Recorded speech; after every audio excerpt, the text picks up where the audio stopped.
natagpuang patay sa Cagayan. May isa pang Umalmak News ang pahayag niya tungkol sa pagba-blacklist ng China sa Pilipinas dahil sa mga pogo. At trending sa sports, unang talo ng University of the Philippines Maroons sa UAAP Season 85 pinatikim ng National University Bulldogs. Nakatutok ang mga otoridad sa magiging epekto ng tropical depression may ayon sa bulletin ng Pag-asa, mabagal na kumikilos pakanluran ng bagyo papalapit sa Isabela o Aurora. Una nang sinabi ng Pag-asa na maaring tumama ang bagyo sa Aurora ngayong gabi o bukas ng umaga.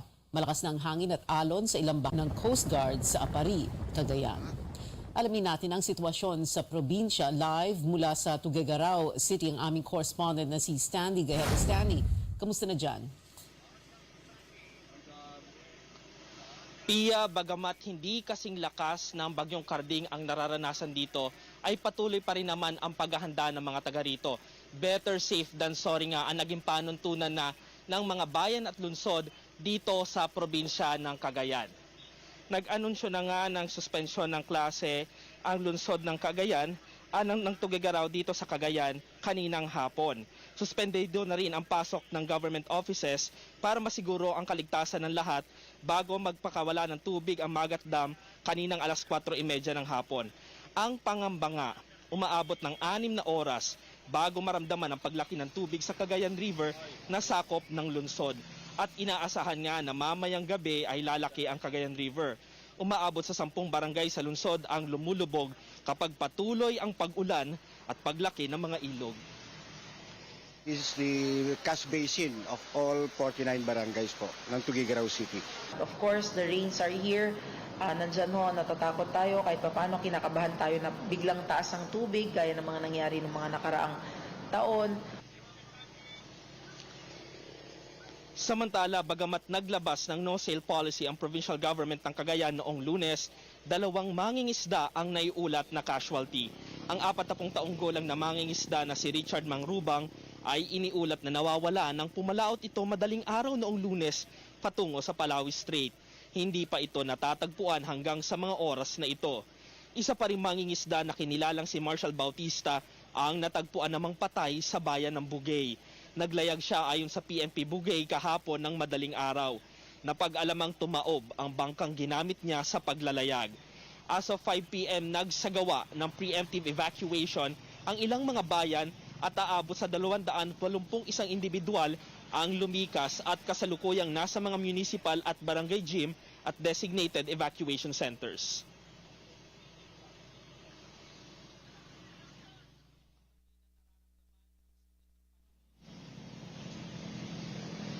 Sa ngayon nga ay patuloy na nararamdaman ang sungit ng panahon at inaasahan na mas titindi pa ang sama ng panahon na mararamdaman ng lahat sa mga susunod na oras. At yan ang latest dito sa probinsya ng Cagayan. Balik sa iyo, Pia. Maraming salamat at mag-iingat kayo dyan, Stanley Gahete. Apektado ng bagyong Maymay ang paghatid ng tulong sa mga nasalanta ng Super Typhoon Karding. Hindi kasi makatawid ang mga bangka patungong Polillo Island dahil sinuspindi na ang mga biyahe simula kahapon. Nasa Infanta, Quezon ang aming senior correspondent David Santos. David. Sa mga bakawan o mangrove dito sa Infanta, ang ilan sa mga malalaking bangka na maghahatid sana ng tulong sa Polillo Island. Nagsisilbing silungan ang mga bakawan para sa mga sasakyang pandagat habang nag-aantay ng pahintulot na ligtas na muling makabiyahe. Tuloy-tuloy na ikinakarga sa mga bangka ang mga relief goods para sana sa mga nasalanta ni Super Typhoon Karding 2 linggo na ang nakakaraan. Pero dahil may paparating na namang bagyo, suspendido. Bangon eh. Excited sana si Kathleen, dating residente ng Polillo Island na nagtatrabaho na ngayon sa Metro Manila. Ngayon sana niya ipapamahagi ang mga nakalap niyang donasyon. Ginawa natin po namin to nung Ulysses. Ngayon mas grabe siya. Nakakalungkot mahirap man pero kailangan namin magtulong-tulong po para mabigyan lahat. Stranded din ngayon sa Infanta si Aling Nelsie na nakaranas ng hagupit ni Carding. Nananawagan siya na matulungan ang kanyang mga kababayan sa Polillo, Pagkain bigat. At ano namang hanap buhay para makabili ng pako. At ang dagat naman hindi pwede at amihanin. dahil sa bagyong Maymay, wala pang linaw kung kailan sila makakatawid ng Polillo Island. Pag pinayagan bukas ng Coast Guard, baka bukas makapag-alis yung kuhan. Pero pag hindi, baka kinabukasan uli. Unti-unti na rin nararamdaman ng Hilagang Quezon ang epekto ni Maymay. Nasa pagitan ng General Nakar at Infanta itong Agus River. Kung tuloy-tuloy yung pag-uulan sa May Sierra Madre, ang resulta maaring umapaw itong ilog. At pag nangyari yan, maaring magdulot rin ito ng matinding pagbaha sa dalawang bayan.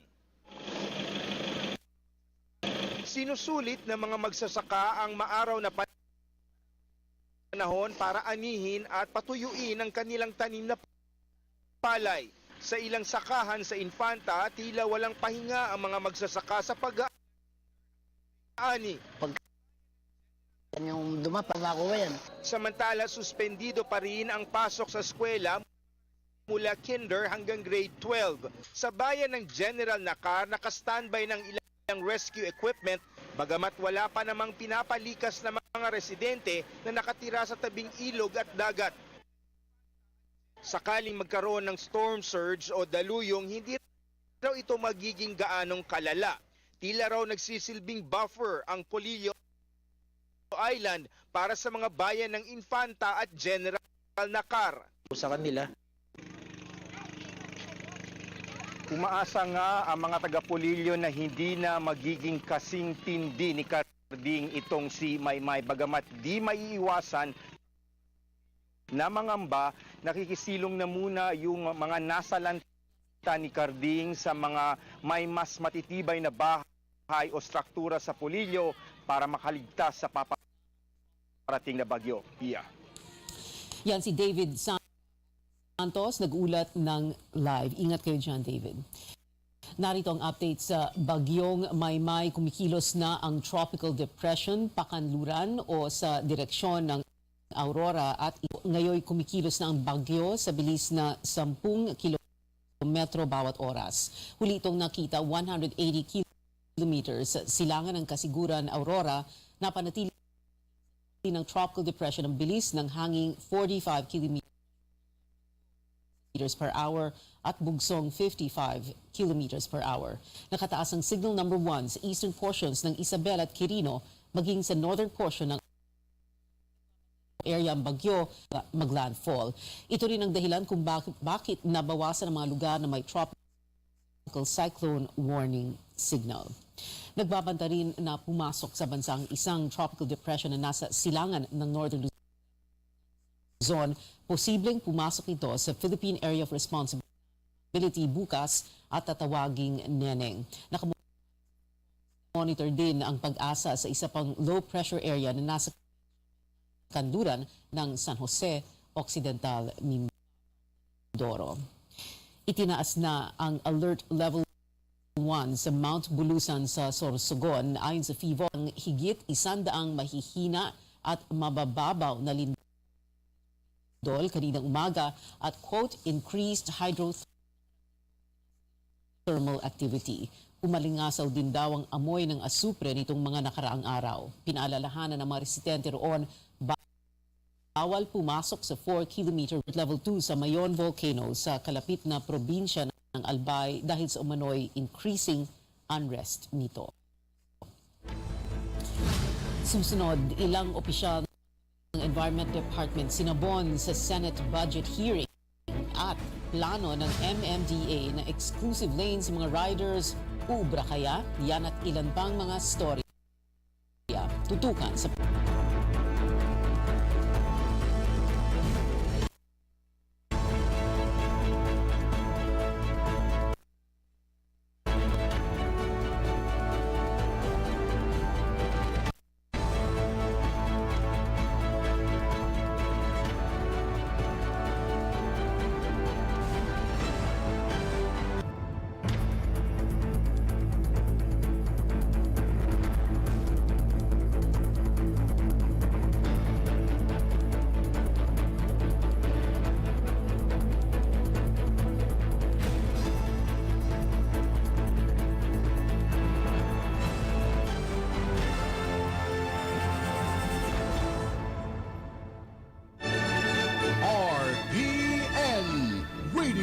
Philippines Network, Radyo Ronda, DX General Santos, member kapisanan ng mga broadcaster ng Pilipinas.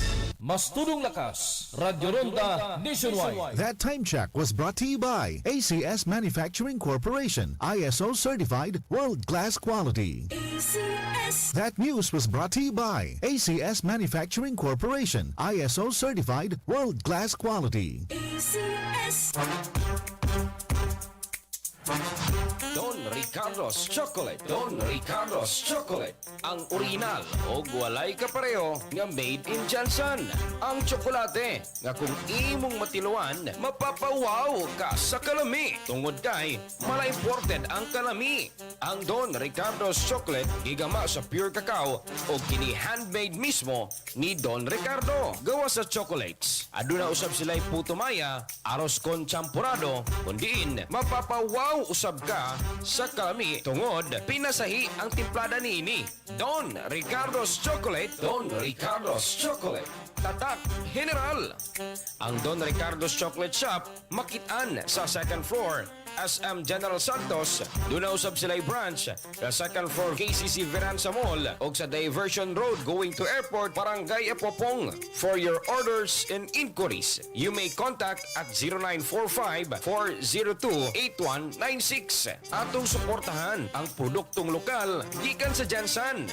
Don Ricardo's Chocolate. Don Ricardo's Chocolate. Ang sweet.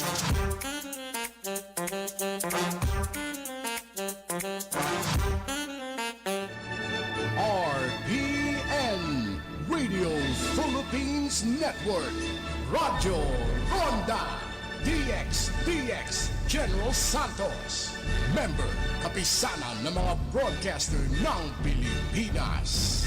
Mas tulong lakas, Radyo Ronda Nationwide. This is CNN Philippines.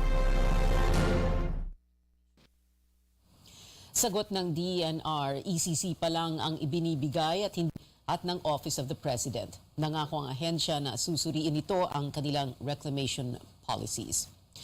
Ngayong malapit na ang full implementation ng face-to-face sa mga eskwelahan, idagdag pa riyan ng holiday rush, matinding trapiko naghihintay sa mga motorista. Pero ang MMDA may sagot na agad sa problema. Ano amang ito? Alamin sa report ni George Cahiles. Paghiwa-hiwalay ng mga sasakyan sa kalye, yan ang planong gawin ng MMDA para maging maayos at ligtas ang mga lansangan sa Metro Manila. Kaya sa susunod na buwan, sisimulan nila sa Commonwealth Avenue sa Quezon City ang paglalagay ng exclusive lane para sa mga motorsiklo. Ibig sabihin, magtatalaga ng linya sa kalsada na mga motorsiklo lang ang pwedeng dumaan. Kung dumadaan ka sa Commonwealth, yung mga malalaking truck, meron tayong speed limit doon na 60 pero halos karamihan sa kanila tumatakbo ng over 60. Delikado po para sa amin yun. Lalo na ang truck, may mga pwesto yan na hindi kami nakikita. Ayon kay MMDA Acting Chairperson Carlo Di Mayuga, napapanahong maglagay na ng exclusive lane para sa mga motorsiklo dahil sa dami ng motorcycle units ngayon sa lansangan. Nakakabahala rin daw ang bilang ng aksidenteng kinasasangkutan ng mga ito. Sa datos ng MMDA, sa mahigit 302,000 na mga sasakyan na dumadaan sa Commonwealth Avenue araw-araw, halos kalahati ay mga motorsiklo. At noong 2021, nakapagtala ang MMDA ng higit 26,000 na mga aksidenteng sangkot ang mga motorsiklo sa mga pangunahing lansangan sa Metro Manila. Based on our data, yung simulation, nakita namin doon na mas maiiwasan ng aksidente kung meron silang sariling lane. And not only that, I think because of the volume of the motorcycles, dumami po yan during the pandemic, baka hindi lang one lane, baka it'll be a little bigger than one lane po. May existing ng motorcycle lane sa Commonwealth Avenue, pero aminado ang MMDA na naging maluwag ang pagpapatupad dito. Sa ngayon, ay nagkakaroon ng konsultasyon at workshop para sa implementasyon ng polisiyang ito. Isa po yan sa challenge na gagawin, yung compliance. So we will have to be, yung mga enforcers will have to be very strict on that. Kung matutupad tong ng MMDA na magkaroon ng exclusive, susunod po kaming mga riders. bigyan po kami ng magandang pwesto. Pag-aaralan din daw ng MMDA ang posibilidad na maglagay ng exclusive motorcycle lane sa EDSA. Pero aminado ang ahensya na mahirap itong gawin dahil mas makipot ang EDSA kumpara sa Commonwealth Avenue. George Cahiles, CNN Philippines. Tama lang daw na hindi makialam si Pangulong Marcos sa mga kasong kinasasangkutan ni dating Senadora Laila De Lima ayon kay Albay Representative at Liberal Party President Edsel Lagman. Nasa korte naman talaga ang pagdedesisyon ukol sa mga kaso. Pero paalala ni Lagman, may kontrol si Ginoong Marcos sa prosekusyon ng mga ito dahil nasa ilalim ito ng kanyang executive function at supervision. Ani Lagman, pwedeng iutos ng Pangulo sa mga prosecutor na iurong na ang mga kaso lalo na kung wala namang sapat na ebidensya. Dagdag pa ni Lagman, hindi naman daw flight risk si De Lima tulad na lamang ni dating senador at ngayon Chief Presidential Legal Counsel Juan Ponce Enrile. Matatandaan si Enrile ay pinayagan noon ng korte na magbayad ng piyansa habang nasa hospital custody kaugnay ng kanyang plunder cases dahil hindi naman daw ito flight risk. Sa ngayon, mananatili pa rin si De Lima sa PNP Custodial Center sa Camp Crame kahit na na-hostage siya roon noong linggo. Ayon kay PNP Chief General Rodolfo Azurin, mas pinili ito ni De Lima kaysa lumipat pa ng ibang detention facility. Nasa PNP Hospital pa rin si De Lima at nakakaranas umano ng acute coronary syndrome at hypertension. May 24-hour security detail na nakabantay sa kanya. The very reason po why she's in DPNP-GH kasi nga po ay unang-una ay inaayos po yung dati niyang kulungan at hinahanapan po siya ng lilipatan para sa ganun ay hindi po niya naaalala kung ano man po yung masamang experience po niya doon sa dati po niyang facility. Isa sa mga rekomendasyon ng PNP ay alisin na sa kanila ang mga high-risk detainee.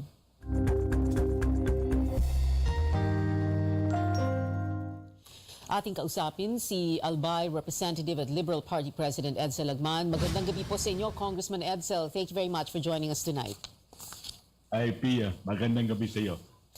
Kong Edsel, so ang Pangulo hindi pwede magdikta sa West or sa mga West no, na may hawak ng mga kaso ni Laila De Lima, pero mapagsasabihan niya yung mga government prosecutors dahil syempre lahat ng kaso people of the Philippines versus and then whoever is facing that case. Is that correct, Congressman Edsel? That is correct.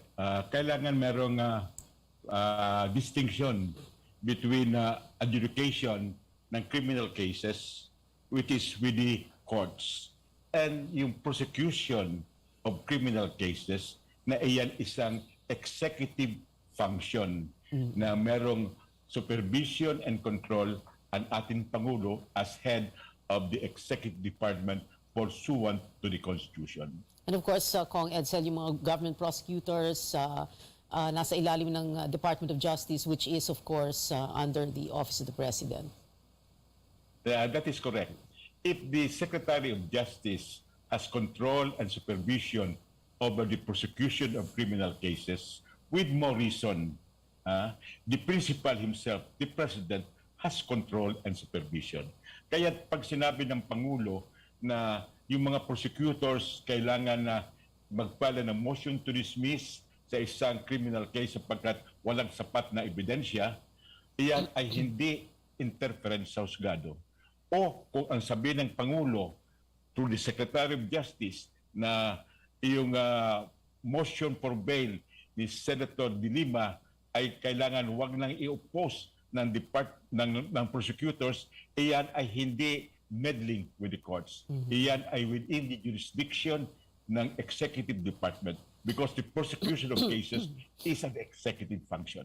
So pwedeng sabihin ni Presidente na sa DOJ at sa mga prosecutors na ano pang hinihintay ninyo, nag-recant na yung mga ilang testigo, there is something that you can do possibly. That is correct. Alam mo naman, after the major witnesses against Senator De Lima already recanted, halos wala nang natitirang sapat na ebidensya.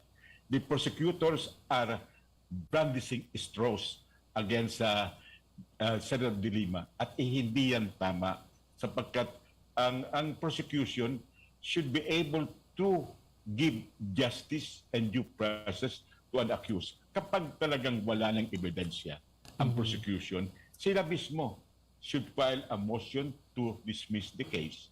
Or kung ang ebidensya naman nila ay hindi sapat to prove her guilt, the evidence of guilt is not strong under the Constitution, kahit na ang parusa ay reclusion perpetua or life imprisonment, kung ang ebidensya ay hindi malakas laban sa accused, the right to bail should be sustained.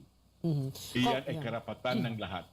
Kong Edsel, posible po bang naghihintay na lamang ng clear signal ang mga prosecutors as to how to proceed?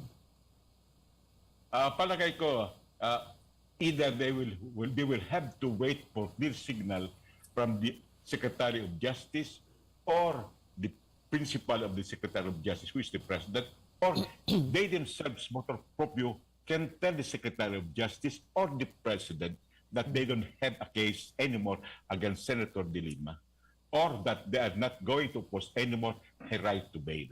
Just like in the case of Senator Enrile, who was granted bail by the Supreme Court, because according to the Supreme Court, Senator Enrile is not a flight risk. In the same manner, Senator De Lima is not a flight risk because of her public record. Noong Monday po, Lunes, na-interview ko po si yung Attorney Bonita Cardon, isa sa mga abogado ni former Senator Laila De Lima. At ang kinuwento niya yung conversation ng Pangulo at ni Senator De Lima sa telepono because tumawag si Secretary Benher Abalos kay BBM para nga magkausap sila. And ang sinabi daw ni BBM ni Presidente kay Laila is, tell me what you want. There are many ways siguro to interpret it, but basically what people were thinking, perhaps he was referring to transfer of detention facility, where do you want to be transferred. He didn't possibly mean the case itself, no, or what he can do in terms of the prosecution. What is your interpretation of that, Kong Edsel? Well, you may be correct that the President was referring to a transfer in a detention facility. But let me tell you, Pia, that recordon of jail to jail is not justice as far as De Lima is concerned. Most probably we should interpret the question of the President on this. Ano ba ang gusto mo or ano ba ang pwede kong gawin? And most probably, Senator De Lima must have said, I am filing a petition for bail. I hope the prosecutors will not be opposing it anymore because the evidence of guilt against me is not strong. Or possibly, after all these 5 years of solitary detention, liberation or freedom for Secretary De Lima is a small concession, is a small consolation. Okay. Kong Edsel, it's interesting that you use the word concession. Let's talk about the political tones of this conversation between the President and Secretary De Lima. Given that the President is President Bongbong Marcos, Laila De Lima ran with the opposition for the Senate and lost in the last election, and there was a very bitter electoral feud going on between BBM's camp and the opposition camp.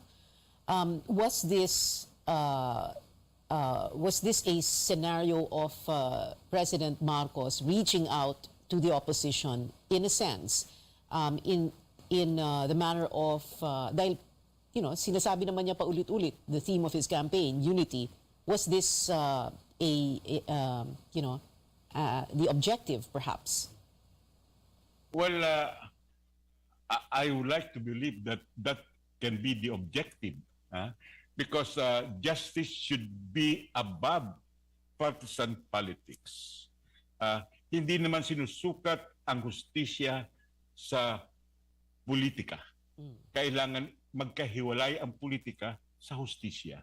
Kaya't sa palagay ko naman, alam natin lahat na kung paano pinabricate yung mga kaso laban kay Secretary kay Senator De Lima. Kaya karamihan ng mga major witnesses ay nag-recant na sapagkat daw sila lang ay pinilit. Sa palagay ko, kung kailangan ng ating Pangulo na merong tinatawag siyang national unity, isa na itong bahagi sa national unity.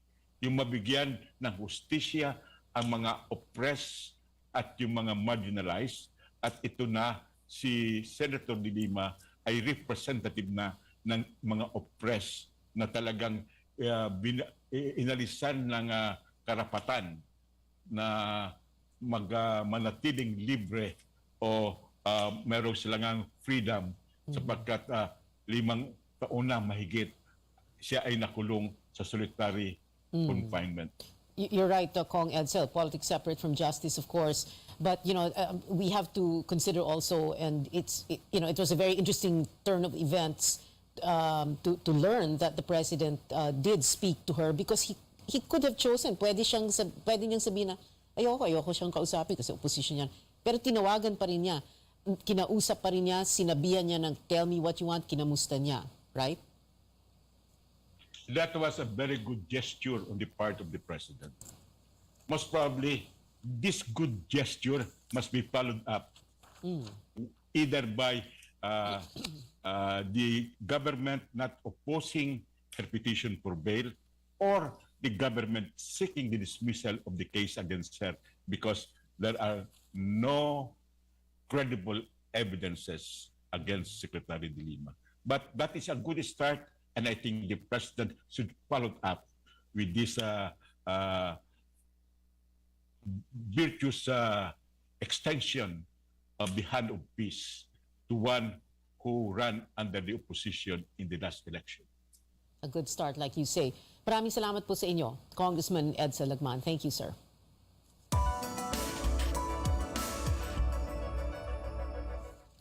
Balita sa ibayong dagat, naniniwala si US President Joe Biden na nagkamali ng pagkalkula si Russian President Vladimir Putin sa kanyang abilidad na masakop ang Ukraine. Sa eksklusibong panayam ng CNN, sinabi ni Biden na isang malaking pagkakamali na maaaring magdulot ng matinding pinsala sa mundo kung patuloy na magbabanda si Putin na paggamit ng nuclear weapons. Tinawag ni Biden na posibleng nuclear Armageddon ang banta ng Moscow, pero sa kanyang palagay, hindi naman ito gagawin ni Putin.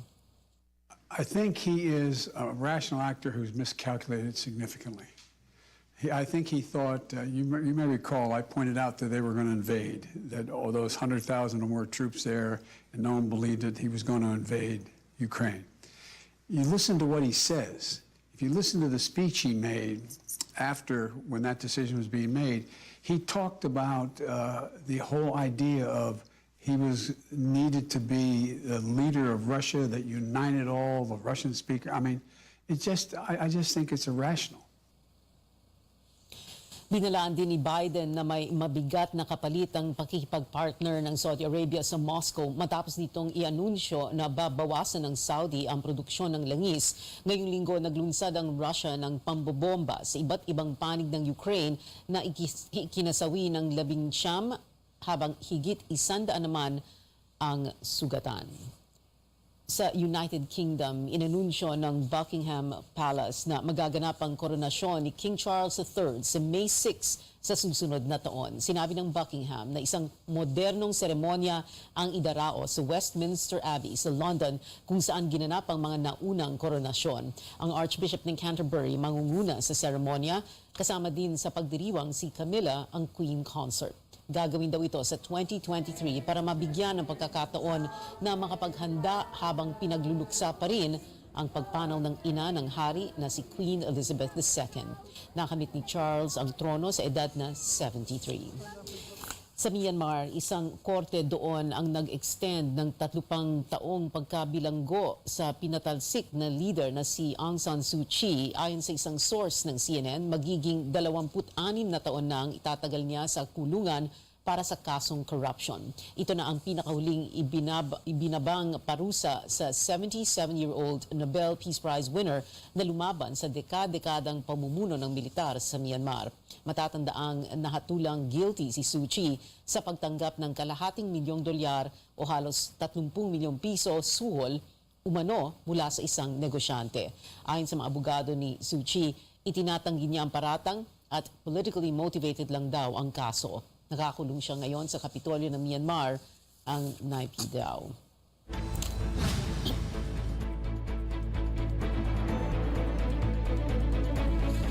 Abangan, patuloy ang pag-angat ni Pinay tennis ace Alex Ayala sa Women's Tennis Association rankings. Ano na ang bagong career high niya rito matapos ang historic na panalo sa US Open Girls Singles.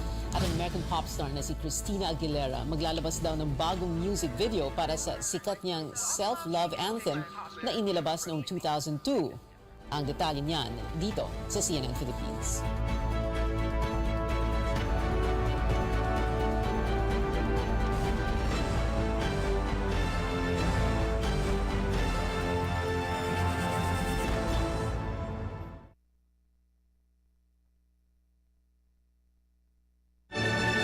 RPN Radio Philippines Network.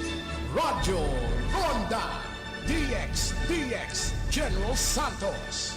Member, kapisanan ng mga broadcaster ng Pilipinas. Mas tulong lakas, Radyo Ronda Nationwide. That time check was brought to you by ACS Manufacturing Corporation, ISO certified world-class quality. ACS. That news was brought to you by ACS Manufacturing Corporation, ISO certified world-class quality. ACS. Tuna Exporters Multi-Purpose Cooperative. Tuna Exporters Multi-Purpose Cooperative. Niining panahon na, lisod alang kanato ang mga nabuhi na walay kasiguruhan. Hilabi na, niining panahon sa krisis sa COVID-19. Busa ang ngayon gayon nga magkasiguro kita sa atong paglahutan sa matag adlaw, inubanan sa mga pag-ampo ug sa tamang sa labaw makagagahon. Ang Tuna Exporters Multi-Purpose Cooperative, 19 katuig na nga matinud-anong nag-amping sa tanang miyembro niini, ana-ana sa mukabat 2,400 ka mga dedikado ug kunhan nga member owners ang kasamtangang malipayon na minabuhi sa nagkalalaing kliyenteng kumpanya sa Temco. Pagpamatuod nga misubay gayud kini sa iyang misyon nga mohatag og di kalidad, epektibo ug kasaligan nga pagpanerbisyo sa tanang kliyente man ang sustainableng panginabuhian alang sa tanan. Uban sa pag-uswag sa matag kinabuhi sa mga member owners na patuman sa Temco ang iyang tumong nga makahatag og maayo, kasaligan ug matilud-anon nga pagpanerbisyo alang sa tanan niining giampingang kliyente. Busa igsuon aron kita makasiguro paninyo haagayon nga magkapambyembro sa Tuna Exporters Multi-Purpose Cooperative. Temco, serbisyo at benepisyo para sa mga miyembro.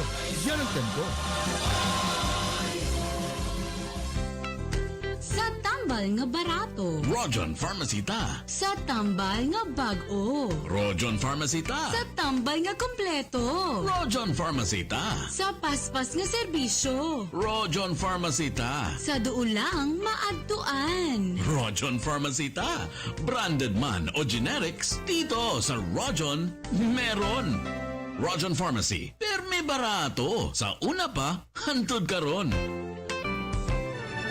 RPN Radio Philippines Network. Radyo Ronda DX General Santos. Member, kapisanan ng mga broadcaster ng Pilipinas. Mas tulong lakas, Radyo Ronda Nationwide. This is CNN Philippines.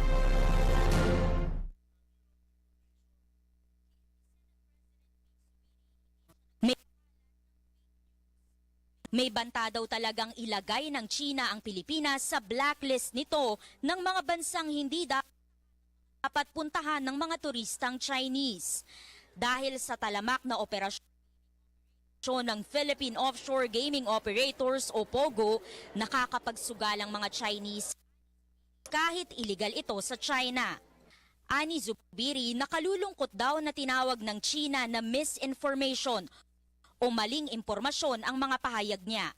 Aminado si Zubiri na may pagkukulang silang mga senador dahil hindi nila nalinaw kung blacklisted na ba o napipinto pa lang na ma-blacklist ang Pilipinas. Pero ang terminong ito galing daw mismo sa Chinese ambassador to the Philippines na si Wang Shilian. Katunayan, ito raw ang huling binanggit ni Wang sa pagpupulong nila sa Senado noong Lunes. Dagdag pa niya, nang hingi siya ng permiso kay Wang na banggitin ang pinag-usapan nila sa pagdinig ng Senado tungkol sa mga pogo kinabukasan. Sana raw ay respetuhin ng embahada ang Senado. Para sa kanya, mas tamang gamitin ang salitang clarification dahil nilinaw daw nito ang sinabi ng Chinese ambassador. Siya talaga nagkamali, hindi kami. Daming witness. Siya nagkamali. Maybe the misinformation came from, we were misinformed by the ambassador. Possibly. Why will I apologize? I stand by what he said. He said it to us. Gayunpaman, hindi na rin daw kailangang humingi ng tawad ng embahada. Tila ayaw lang daw nitong gamitin ang terminong blacklist sa publiko. I think they're trying to be very diplomatic and careful with their words. Kasama rin sa nasabing pagpupulong sina Senador Sherwin Gatchalian at Robin Padilla. It's quite clear now that the country is not yet blacklisted, but that potential is there. That's very clear from the Chinese ambassador. A blacklisting mechanism can happen. Not only the Philippines, Cambodia, Myanmar, and other non-ASEAN countries as well. And this is to prevent their citizens from participating in online gambling. Kung tuluyang i-blacklist ng China ang Pilipinas, maaapektuhan daw ang turismo. Sa tansya ni Zubiri at Gatchalian, nasa 120 billion pesos hanggang 140 billion pesos ang pwedeng mawala sa bansa. Ayon kay Zubiri, 19, nasa 20,000 Chinese tourists pa lang ang bumibisita sa Pilipinas ngayong taon. Tumanggi siyang magkomento kung senyales ba ito na binalaan ng China ang mga mamamayan nito tungkol sa pagbabakasyon sa Pilipinas. Plano niyang sumulat sa Chinese Embassy para linawin ang polisiya nito. Ang palasyo hinihintay ang rekomendasyon ng Senado kung palalayasin na ba o hindi ang mga pogo. Kabilang krimen at issue ang naiuugnay sa mga ito. Second guess. So maybe we will go in tandem with you once you come up with your findings. We are appreciating the problem as you will appreciate it. Amor Santos, CNN Philippines. Kaugnay ng balitang yan, ikinatuwa ng Malacanang ang paglilinaw ng Chinese Embassy na wala sa blacklist ng tourism destinations ng China ang Pilipinas, si Undersecretary sa Turismo. Pagpapakita raw ito ng maayos na relasyon ng dalawang bansa. We look forward to continuing with that relationship as we continuously welcome our friends from China, and we anticipate more of them to come in the months and years ahead. Kasabay ng pahayag na yan, ipinag-utos ni Pangulong Marcos sa na pogo. Aabot daw sa 20,000 Pinoy ang posibleng mawala ng trabaho kung magsasara. Representative Robert Ace Barbers kailangan ng backup na trabaho sa mga maapektuhan. Mungkahin niya ilipat sa Business Process Outsourcing o BPO ang mga galing sa POGO dahil na rin sa kanilang uri ng trabaho. Hindi rin daw problema kung mabakante ang mga inupahang office space ng POGO dahil may mga negosyanteng handang umupa sa mga ito. Naniniwala si Barbers na dapat nang alisin ang POGO sa bansa dahil lumalalaan niya ang mga krimeng kaugnay sa mga ito. Yung mawawalan na 23,000 na Pilipino mawawalan ng trabaho apparently has another industry to go to. No? Ito yung BPO industry. In fact, lumalaki at lumalaki yung BPO industry sa Pilipinas. No? At because may training naman itong mga nanggaling sa POGO, probably pwede silang ma-absorb doon. No? Sinabi rin ni Barbers na kung tutuusin China kaysa ang baking industry sa nagsisilobong presyo ng mga pangunahing bilihin, nag-uulat si Carrie Cator tungkol sa sitwasyon ng ilang panaderya sa Metro Manila. Ramdam na rin ng mga panaderya ang nagtataas ang presyo ng mga bilihin. Bagamat isa sa mga umaapela ng taas singil, nag-aalala ang bakery owner na si Mona Lisa Marquez na maapektuhan ang kanyang mga suki. Makaka-apekto rin talaga ng kaunti. Kahit pa paano. So, ibili, baka isa na lang pagka tumaas pa ang presyo. Pero wala tayong magagawa dahil yun talaga ang dapat mangyari. Dahil kung hindi rin kami mag-i-increase, kami rin ay kawawa. Sobrang laking lugi rin namin talaga eh. Sa totoo lang. Maging ang mga kilalang panaderya ay nahihirapan na rin daw kumayod. Pareho lang ang kanilang ditangkap tulad na lamang ng arina at asukal. Yun hinihingi ng mga panaderya na maliit lang na increase yan eh. Maliit lang yan kumpara dun sa taas ng LPG, gasolina. Saka isa pa, naaawa ko sa mga panaderya kasi karamihan sa amin, siguro 90+% ng bakery sa Pilipinas, mga panaderya, puro micro and small business. Maliliit. Sakit sa ulo ang pagtaas ng presyo ng mga sangkap o ingredients nung nakaraan ilang buwan hanggang ngayon. Hindi bababa sa 10% ang gustong ipadagdag ng isang bakers group sa presyo ng Pinoy Tasty at Pinoy Pandesal. 23 pesos at 50 centavos ang sa gel at halos 39 pesos naman ang kada pack ng Pinoy Tasty simula noong Agosto.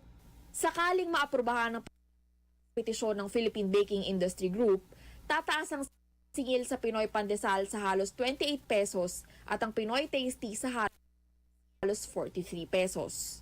Sabi ng Trade Department sa CNN Philippines, nakikipag-usap pa raw ang ahensya sa field baking hinggil dito. Aminado ang ilang bakers sa ngayon, ito lang daw ang kanilang magagawa, lalo na't panahon ng krisis. Carrie Cator, CNN Philippines.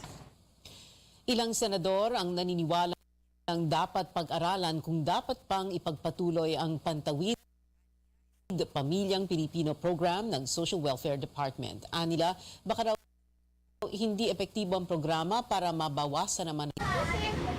Ilang taon nang nakakatanggap ng ayuda ang pamilya ng tenderang si Marife Manugit sa ilalim ng Pantawid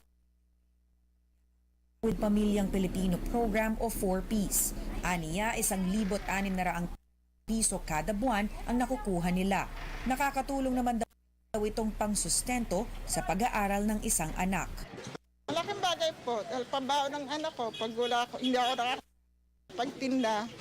4Ps, ilang senador ang naniniwala na dapat pag-aralan ang programa.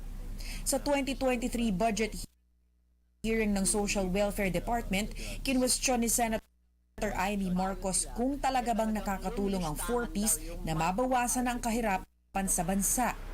Lalo na't ang laki na raw ng nailabas na pera para rito. 900 billion, 100 billion ang nagagraduate pa lang ayon sa DSWD 97,000. Sulit ba itong programa natin ng 4Ps? Ayon sa program assessment ng DSWD, tumaas ang school attendance ng mga estudyante ng 4Ps household beneficiaries. Pero sabi ni Senator Sherwin Gatchalian, poverty is not happening. No? So, in other words, despite the students going to school, but they're still poor. No? So, I don't have the answer right now. I don't think we have the answer right now, but that needs to be analyzed deeply. Pinunto naman ni Senator JV Ejercito na gaya ng ibang conditional cash grant program sa ibang bansa, meron daw dapat exit strategy. Aniya, baka raw pwedeng unti-unting i-phase out ang programa, lalo tinututukan ng administrasyon ang infrastructure development. Tapos na siguro industrial estates, business centers that will be put up in the provinces. Pag nandiyan yung railways and everything, probably doon na tayo slowly pwedeng mag-exit because that will be jobs and opportunities already.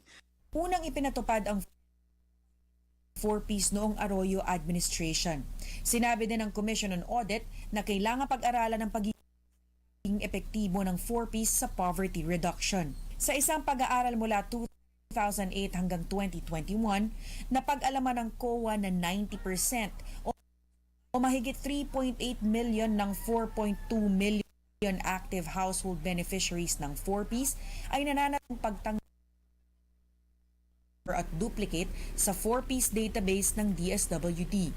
Sumang-ayon naman si DSWD Secretary Erwin Tulfo na kinakailangang i-review ang programa at kung epektibo nga ba ito long-term. Maganda naman po ang layunin para tulungan po yung mga kababayan natin mahihirap. Pero mukhang hindi po talaga napag-aralan ng maayos. Ipinag-utos na rin ni Tulfo ang pag-review ng listahan ng 4Ps beneficiaries para matanggal ang mga hindi nakwalipikado sa programa. AC Nichols, CNN Philippines. Kailangan matugunan ng pamahalaan ang kakulangan ng health workers sa bansa bago nito maibigay ang primary care service sa ilalim ng Universal Healthcare Law. Yan ang sabi ng cardiologist at academician na si Dr. Antonio Dans. Sa ilalim ng UHC, nakaprograma ang pagbibigay ng libreng primary healthcare sa bawat lokalidad gaya ng medical check-up at ang mga polisiya kung kulang ang health workers. Dagdag pa niya, kailangan madinig ng mga mambabatas ang sentimiento ng health workers. Ang dami na nating ginawang revision ng ating healthcare system. Pero despite the National Health Insurance, parang ganun pa din, lugi pa rin yung mga mahihirap. They use it less, their out-of-pocket expenses are greater in the studies we recently completed. So, hindi natin malulutas yung problema kung hindi natin address yung kakulangan ng healthcare workers, especially primary care workers. No? They are the foundation of our healthcare system. If we do not solve that problem, UHC is just a piece of paper. Ang kulang na health workers sa bansa. Inungusan ng Ateneo de Manila University ang iba pang premyadong eskwelahan sa bansa bilang top-performing school sa 2023 Times Higher Education Rankings. Nasungkit ng Ateneo ang 351st to 400th na pwesto. Nilaktawan nito ang University of the Philippines o UP sa listahan noong university. Ang ranking ay batay sa teaching, research, knowledge transfer at international outlook ng mga universidad sa buong mundo. Nanatili namang top 1 ang University of Oxford sa England, ika-17 taon na nitong nanguna sa listahan. Ang taunang World University Rankings ay inilathala ng Times Higher Education na nakabase sa United Kingdom. Susunod, Filipino prodigy na si Alex Ayala umakyat sa Tennis World Rankings at ang seryeng Cattleya Killer ipapalabas na sa international screens. Manatiling nakatutok dito lang sa CNN Philippines.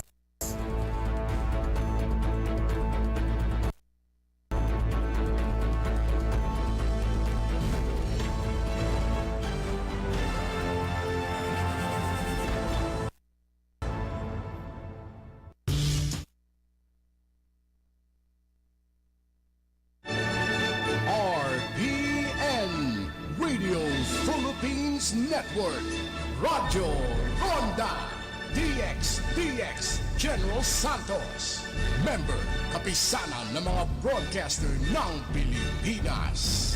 Mas tulong lakas, Radyo Ronda Nationwide. That time check was brought to you by ACS Manufacturing Corporation, ISO certified world-class quality. ACS. That news was brought to you by ACS Manufacturing Corporation, ISO certified world-class quality. ACS. Pagkahumano kaya nula hutay maning kamot hangtod sa gabi mag-relax, mag-enjoy aning pinuntalan sa buwan.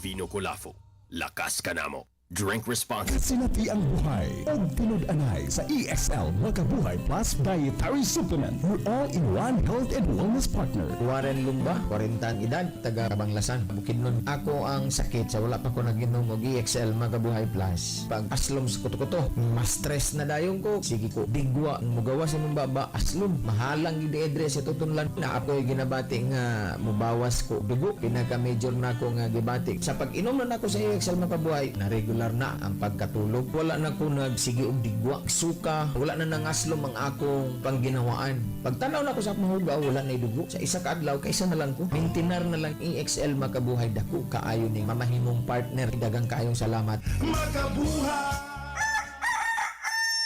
Inaantok pa ba? Start your day healthy with Delmer's Healthy Blend 8-in-1 Coffee. Delmer's Healthy Blend 8-in-1 Coffee. Rich in purple corn, Arabica coffee, Stevia, barley, green tea, honey goat wheat, mangosteen, and moringa na kilala na mayaman sa mga benepisyo sa ating katawan. Delmer's Healthy Blend 8-in-1 Coffee aids in healing of wounds and weight loss, helps in preventing cancer and cardiovascular ailments, loaded with fiber, fights obesity, reduces inflammation, supports heart health, improves blood circulation, eliminates risk of developing diabetes, promotes healthy kidney, lowers risk of depression, increases human hair growth, lowers risk of Alzheimer's disease, prevents acne, and boosts skin health. Ating pakinggan ang testimonya ng nakagamit na ng Delmer's Healthy Blend Coffee. Ako si Emily Agoring, 56 years old, sa taga Barangay Lamang, Palamulok, South Cotabato. Ang akong gigamit ang Delmer Coffee o sa akong pagkuhaan, wala pa ko na membro ato sa paggamit na ako. Kay ang akong mga kamot, ang hubag ni hubag, tsaka akong tiil. Pagka ako man, nakainom ko sa Delmer Coffee, akong naobserbahan nga murag hinay-hinay siya. Ito yung mayaan ko ang kaning hubag. Kaning akong sing-sing, dili na siya makuha dati. Niya karon makuha na ako ang sa akong kamot kay ikopos yun siya. Mauna ang benepisyo nga nakuha na ako sa Delmer Coffee. Busa ako mga akong kauban, mga igsuon, paggamit po mo, makakuha po mong benepisyo sa atong product sa Delmer Coffee. Manufactured by Ross Herbal Products Trading. For orders and inquiries, please come and visit Ross Herbal Products Trading located at JP Laurel Street, Barangay de Jangas North, General Santos City. Also available at SM Jansan and RPN Jansan. Or you may call or text at 0970-351-1085. Delmer's Healthy Blend 8-in-1 Coffee. Delmer's Healthy Blend 8-in-1 Coffee. Tara, kape tayo! Para sa sinina nga ka-bloom sa kahumot, suwayi ang Charm Fabric Conditioner. Charm Fat Bond, bago mag-bloom. Charm Fat Bond, damit ay may bangon sa libong bulaklak. Charm Fabric Conditioner. Dunay Stay Fresh Technology. Sinina nga ka-bloom sa kahumot. Charm Fat Bond, bago mag-bloom. Charm Fat Bond, damit ay may bangon sa libong bulaklak. Charm Fabric Conditioner. Manufactured by ACS Manufacturing Corporation. ISO certified, world-class quality. ACS. Pride Bar. Dili lang puti. Kisla puti. Pagilabhan sa Pride Bar Blue, ang puting sinina mahimong Mas puti ito, mas puti ito, mas puti ito. sa Pride Bar Blue, pwedeng dili na ko magtina, anyel o bleach. Kay ang Pride Bar Blue, dunay power whitener nga sa kumsum sa matag hibla. Mao nga sinina, kisla puti ug humok pa sa kamot. Mas puti ito, mas puti ito, mas puti ito. Pride Bar Blue with power whitener. Dili lang puti, kisla puti. Pride Bar, manufactured by ACS Manufacturing Corporation. ISO certified, world-class quality. ACS. Sa Pride Anti-Bac Detergent, limpyo ang nilaban, knockout ang bakterya. Stop ang germs sa Pride with Antibac. Linis ang labada, knockout ang bakterya. Ang Pride Anti-Bac adunay germ knockout action. Kills 99.9% of germs sa biste sa pamilya. Stop ang germs sa Pride with Antibac. Linis ang labada, knockout ang bakterya. Pride Anti-Bac Detergent. Manufactured by ACS Manufacturing Corporation. ISO certified, world-class quality. ACS. Sa panahon ngayon, kau ba'y sigurado? Kau ba'y protektado? Ang pamilya ay isya.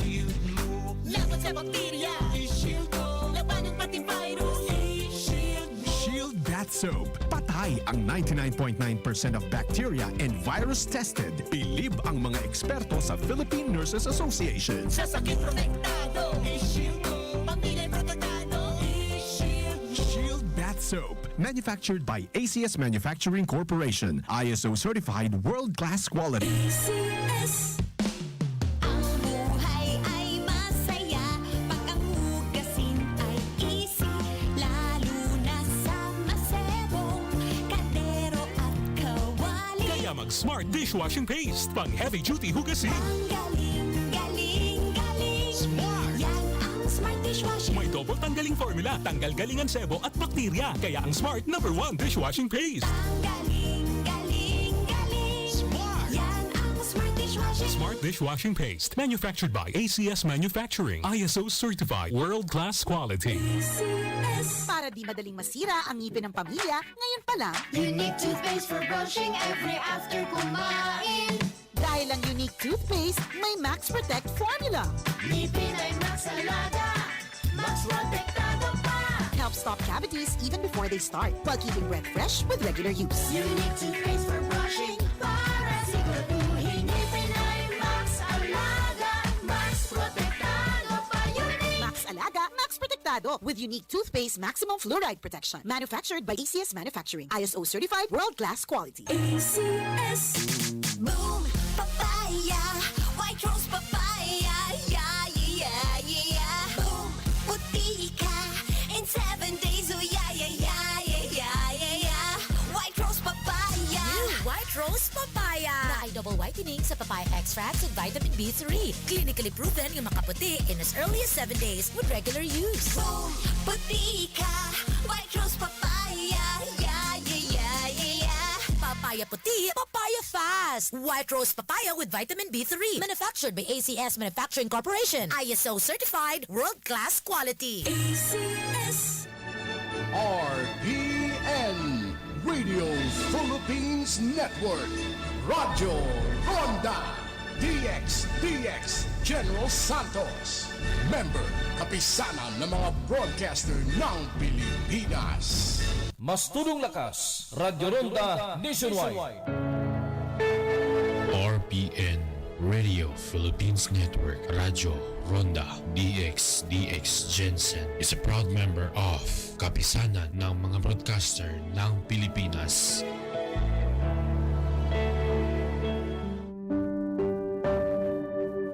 Heavenly Father, we have now reached the day's end. Let us rest from today's work that we may awaken to a new day refreshed and renewed. We thank you for your unfailing help and protection this day. Forgive us for our failings, for our selfishness towards one another, and open our hearts to forgiveness and reconciliation. Ease the burdens of the troubled. Bring joy to those who are in sorrows. We pray for the safety of the travelers. Grant wisdom